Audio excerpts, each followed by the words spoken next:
So here's a quick question for you to test your force calculating skills. If the magnetic field is that way and the velocity is that way, what's the direction of the force acting on the charge? So I'll give you a second to think about it, or you can pause it. And the answer goes back to the formula F equals QVB sine theta. What's the angle between V and B here? Here, theta is 180 degrees. The sine of 180 degrees is 0, and so the force is 0. If the charge is going up the magnetic field, where the theta is 0, or backward on the magnetic field, where theta is 180, there's no force acting on it. It sneaks through. Also, so let me just erase this.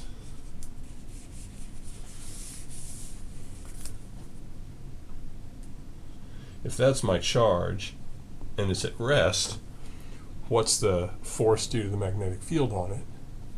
Right? And we go back to our formula, F equals QVB sine theta. Well, just a minute ago we said when sine of theta is 0, the force is 0. Now we're saying, look, if V is 0, the force is 0. This is like in the Jurassic Park movies, where if you don't move, it doesn't see you.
So we're going to talk about a device called a velocity selector, and how these work are, this here is like a light bulb. This is a hot filament.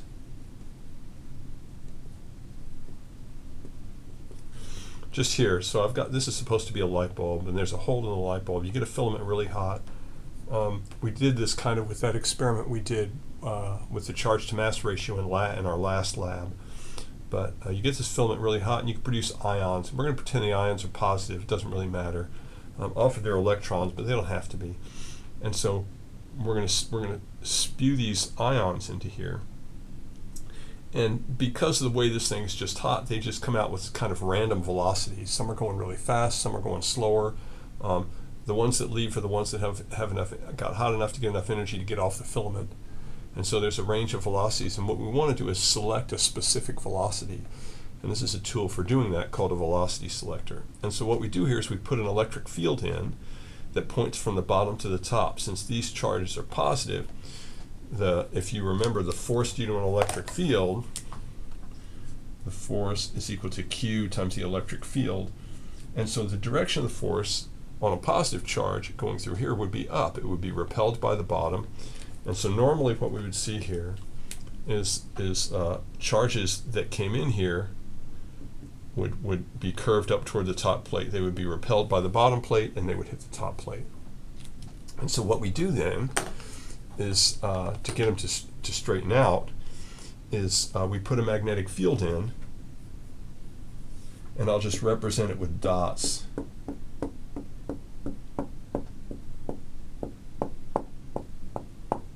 Right? And that's my magnetic field, B.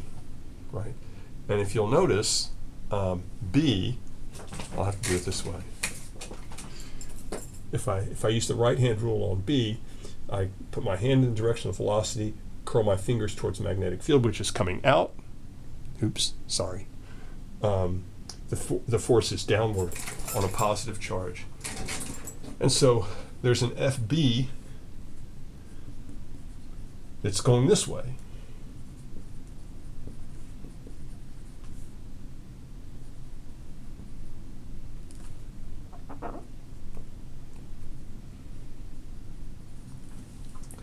And so we can adjust those. We can use knobs and adjust those. We could say, look, I'll call this FE, and so FB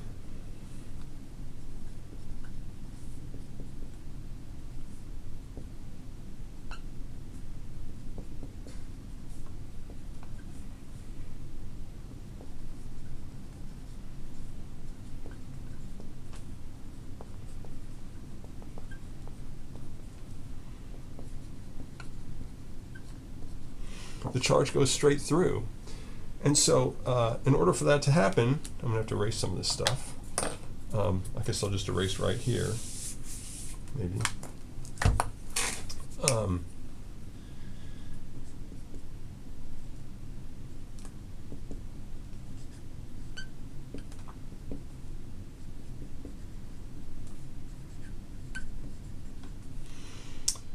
When the charge times the electric field is balanced, when the force due to the electric field is balanced by the magnetic force, which is QVB, again, I don't have to worry about the sine theta because the velocity is this way and the magnetic field is up, and so they make 90 degrees.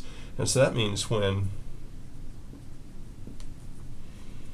QE equals QVB, or E equals V over V times B, or V equals E over B, the net force is 0.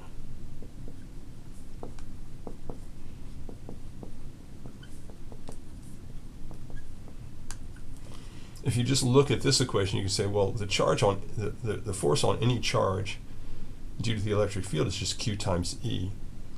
The force on a charge moving at 0 velocity in the magnetic field is 0, but as velocity increases, the force increases. At some point, these two guys will exactly balance, and they exactly balance when the velocity is equal to E over B.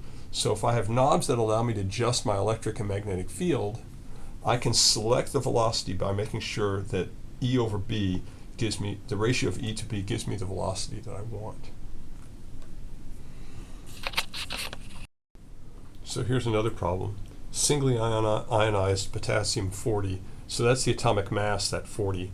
So singly ionized potassium, K is potassium, 40 atoms, which have a mass of 40 times the mass of a proton, or 6.64 times 10 to the minus 26 kilograms, pass through a velocity selector at 4,500 meters per second. If the magnetic field is 0.25 Tesla, what is E? Well, we just solved that. The velocity is E over B, or the electric field is the velocity times the magnetic field. It's 4,500 meters per second times 0.25 Tesla, or 1125 Tesla meters per second. And if you want to break all that down, you could just say the SI units puts the electric field in newtons per coulomb, right? Force per charge. But we already said that a Tesla is a kilogram per coulomb second, and so if I multiply that by meters per second, I get kilogram meters per second squared, which is a Newton per coulomb. And so that's my electric field. So now let's ask the question, suppose you used a magnetic field, as shown in this picture, to bend the particles from the previous problem. Remember, they were traveling at 4,500 meters per second, and their charge was 1.6 times 10 to the minus 19 coulombs. You bent them into a semicircle like this. And so now they've left the velocity selector back here somewhere, and they've entered this magnetic field, and you want to know what the magnetic field is. Well, you can answer that question by just once again saying, look, the sum of the forces is equal to the mass times the acceleration. Since the only one we're interested in is QVB, it's only in a magnetic field. The electric field's gone, and we don't have to worry about gravity, right? There's no normal force or strings or anything.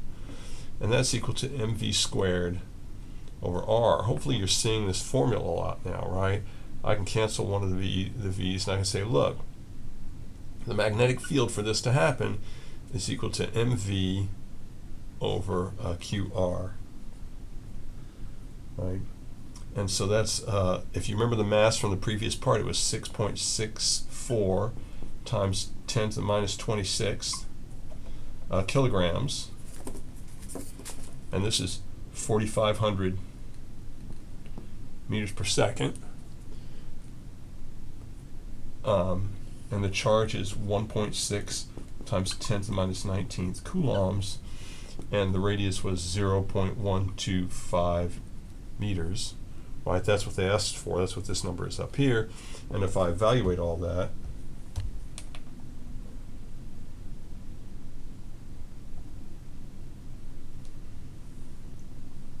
I get 0.015 Tesla for my magnetic field.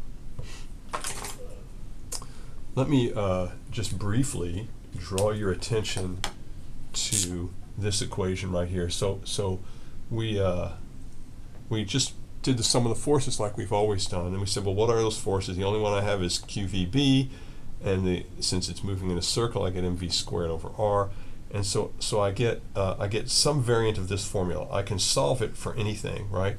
And so I could rearrange that, and I could say, look, here r is equal to mv over QB. What's interesting about this formula is that, for example, in the previous problem, we had an isotope K40, right? That's the one. That's the isotope in this problem too. This is the isotope we're talking about. Well, suppose you had an isotope of 39, right? A different number of neutrons. Well, it would have the same velocity because its velocity was just selected by the electric and magnetic fields. If it was singly ionized, it's just got a different number of neutrons, right? It's got the same velocity, the same charge, the same magnetic field acting on it, but it's got a different mass. And so because it's got a different mass, if you change the number of neutrons, if you use a different isotope, it will hit down here at a different radius. It'll have a different R. And so you could use this type of device here as a mass spectrometer. You could use a velocity selector to select the velocities, and you could use a second magnetic field, and you could just have a little cup down here, and this would detect ones with one mass, this would detect some with a different mass, and so on, a different mass. These guys would be smaller masses, right? And so you could have a little cup here for the 39s and a cup here for the 38s, and if you went down a little bit, you could have a cup for the 41s and the 42s. And so you could use this as a way of isolating isotopes for different elements.